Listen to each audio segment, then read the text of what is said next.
The guilt is mine. My business won't allow me time away to visit all the Lake Country.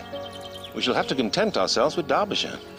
When we think of Pride and Prejudice, our minds naturally gravitate towards Elizabeth Bennet's wit, Mr. Darcy's brooding charm, and the comedic absurdity of the Bennet family. But hidden within the pages of Jane Austen's novel is a pair of characters who are just as crucial to the story's resolution, Mr. and Mrs. Gardiner. They are the steady, rational presence in a world filled with folly, offering Elizabeth not just familial love, but wisdom, guidance, and the very opportunity that leads her to her eventual happiness. With the Gardiners, they were always on the most intimate terms. Darcy, as well as Elizabeth, really loved them, and they were both ever sensible of the warmest gratitude towards the persons who, by bringing her into Derbyshire, had been the means of uniting them. This passage is no throwaway statement. It cements the idea that without the Gardiners, Elizabeth and Darcy's love story might never have happened. Through the Gardiners' influence, Elizabeth experiences personal growth, gains new perspective on Darcy, and ultimately finds herself in a position to accept his second proposal. My feelings are so different. In fact, they are quite the opposite. So in this video, I'll explore the roles of Mr. and Mrs. Gardiner, how they contrast with other married couples in the novel, and how they shape Elizabeth's journey. I'll also look into how their characters are brought to life in both the 95 and the 1980 adaptations, where their presence is especially noted in key moments. But before I get into the video, here's an interesting fun fact you may or may not know. Amelia Fox's portrayal of Georgiana Darcy in the 95 adaptation actually marked her first major television role. Casting for Georgiana was challenging as the producer sought a young actress who embodied innocence, pride, shyness, class, and musical talent. After auditioning over 70 actresses, director Simon Langton suggested Amelia Fox, who was and is the real-life daughter of Joanna David, who played Mrs. Gardiner.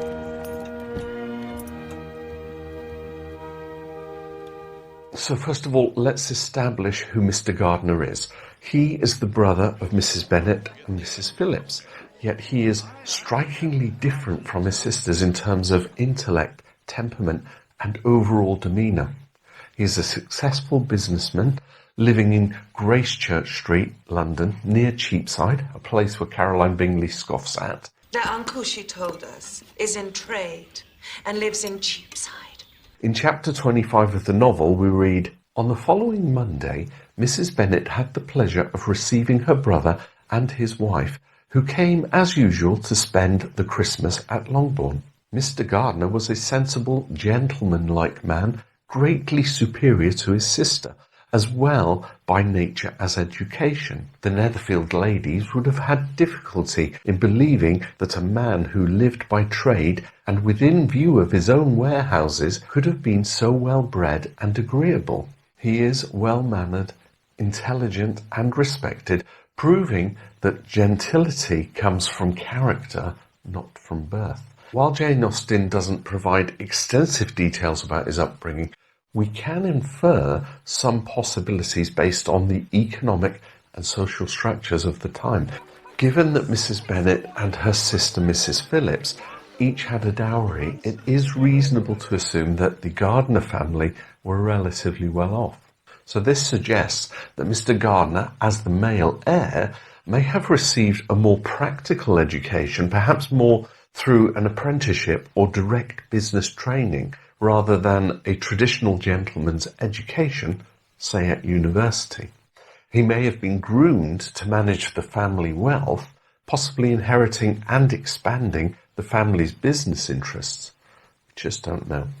All of this makes Mr. Gardiner's social standing particularly interesting.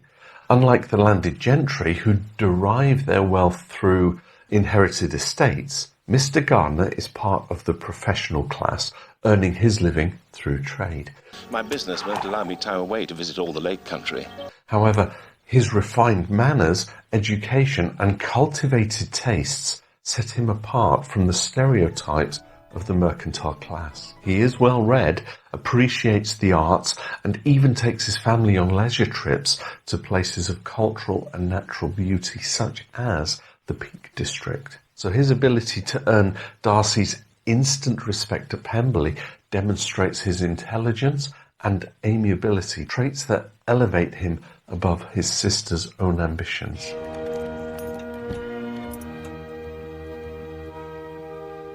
The Gardiners serve multiple important functions within the novel. Firstly, they provide Elizabeth and Jane with rational, well-mannered relatives who counterbalance the often embarrassing behaviour of the Bennets.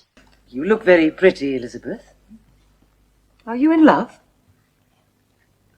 Secondly, they act as Elizabeth's guides, both literally by taking her to Derbyshire and figuratively by offering wisdom and insight that help her navigate complex social situations. The fact is, you must not let your fancy run away with you. Aunt, this is serious talk indeed. They also serve as facilitators to key plot points, especially in reuniting Elizabeth and Darcy, and later in helping resolve the scandal surrounding Lydia's elopement. Unlike other characters who act from self-interest or ignorance, the Gardiners constantly act with kindness, intelligence, and morality. Their influence on Elizabeth is profound, particularly Mrs. Gardiner, who becomes like a mother figure who Elizabeth can truly respect. Against Mr. Wickham. Do not involve yourself or endeavour to involve him in an affection which want of fortune would make imprudent. One of Jane Austen's most deliberate choices in Pride and Prejudice is the juxtaposition of the Gardiners against the Bennets. While Mr. Bennet is intelligent and witty, he is passive and negligent, often retreating into his library to avoid dealing with family matters. His approach to parenting is largely hands-off, leaving his daughters to navigate through the world with little guidance beyond the poor example set by their mother. Now leave it now, Lizzie. I believe it will turn out well. Mrs. Bennet, meanwhile, is extremely consumed by the idea of securing wealthy husbands for her daughters with no regard for their happiness or compatibility with potential suitors. In contrast, the Gardiners offer an alternative model of marriage and family. Mr. Gardiner is engaged and responsible, stepping in to help when the Bennets fail, most notably with Lydia's elopement to Wickham. Mr. Darcy, I really believe you take too much upon yourself. I must insist on this, sir. Mrs. Gardiner, in turn, is a trusted confidant of Elizabeth, providing wisdom rather than hysteria. Their relationship is one of mutual respect and affection, something sorely lacking in the Bennet household. This fine account of Darcy is not quite consistent with his behaviour to poor Wickham.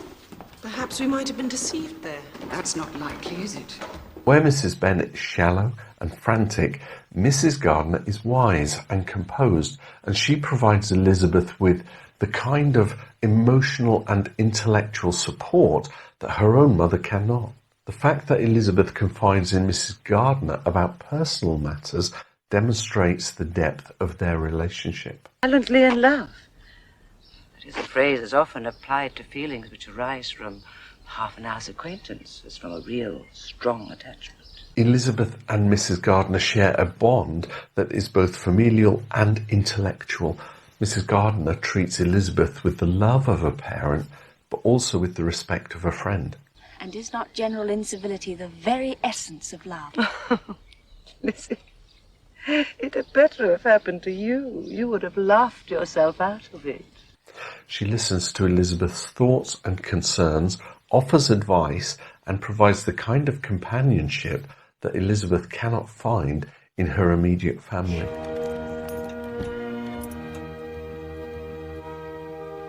Unlike Mr. and Mrs. Bennet's dysfunctional marriage, the Gardiners demonstrate mutual respect, affection, and companionship. They communicate well, supporting each other and offering a glimpse of what a healthy marriage should look like, reinforcing Elizabeth's standards for her own future relationship. Very angry if I beg you to postpone our outing. Not at all. Of course you want to read your letters. Your uncle and I will walk to the church and call back for you in an hour. This is further highlighted in the final wedding scene in the 1995 adaptation. As the camera pans across the different married couples, Mr. and Mrs. Gardiner share a private glance, and Mr. Gardiner smiles at his wife with love and admiration. Unlike the other couples, whose focus is on the newlyweds, the Gardiners take a moment to acknowledge each other, reinforcing their deep bond and mutual affection. This simple, quick exchange speaks volumes about the strength of their relationship. This was obviously a directorial choice, but to me it further cements the idea that the scriptwriter, director and producer thoroughly researched the novel and its characters in order to accurately portray the differing marriages depicted by Jane Austen.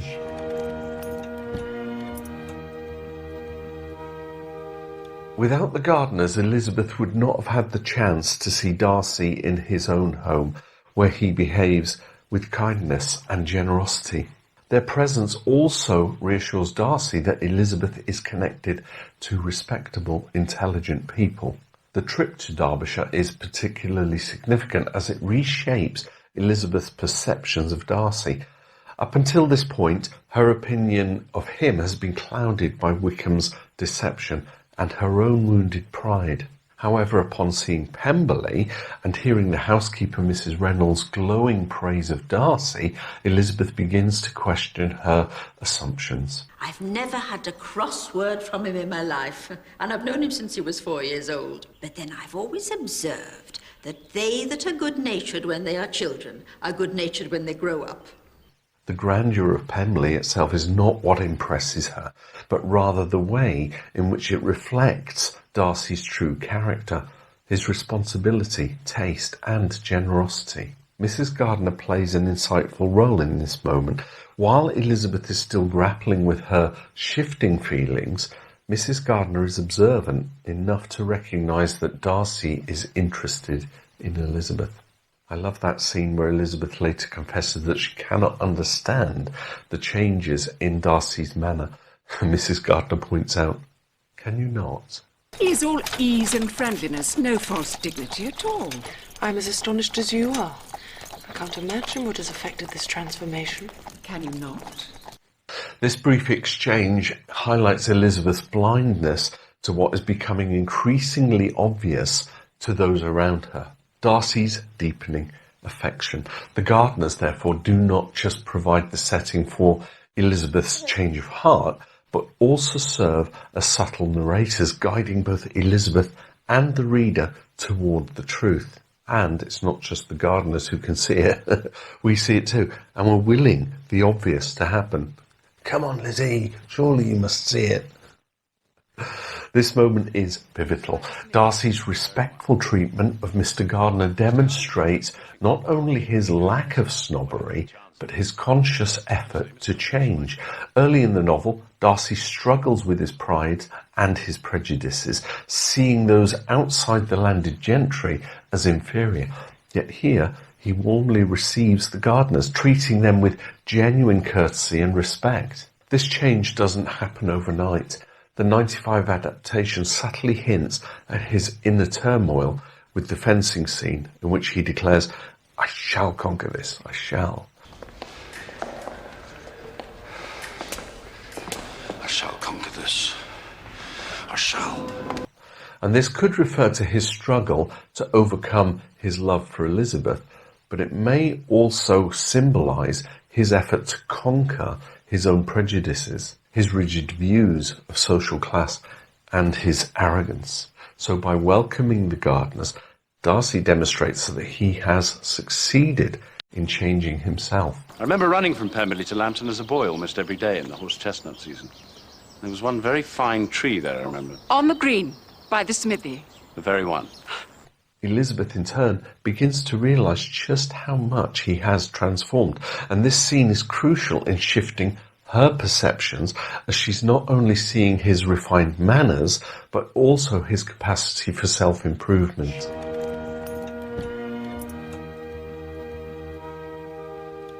The Gardiners may not be the most dramatic characters in Pride and Prejudice, but they are undoubtedly among the most vital. Their wisdom, kindness and steady presence shape the course of the novel, proving that true gentility is not defined by wealth or status, but by character and integrity. Without them, Elizabeth and Darcy's love story may never have reached its happy conclusion. But what do you think? While there may not be many, if any, questions left unanswered, let's take a moment to reflect on the Gardiners and their place in Pride and Prejudice. Do you agree that Mr. and Mrs. Gardiner are the most functional and loving married couple in the novel? Or do you think there's another couple that represents this better?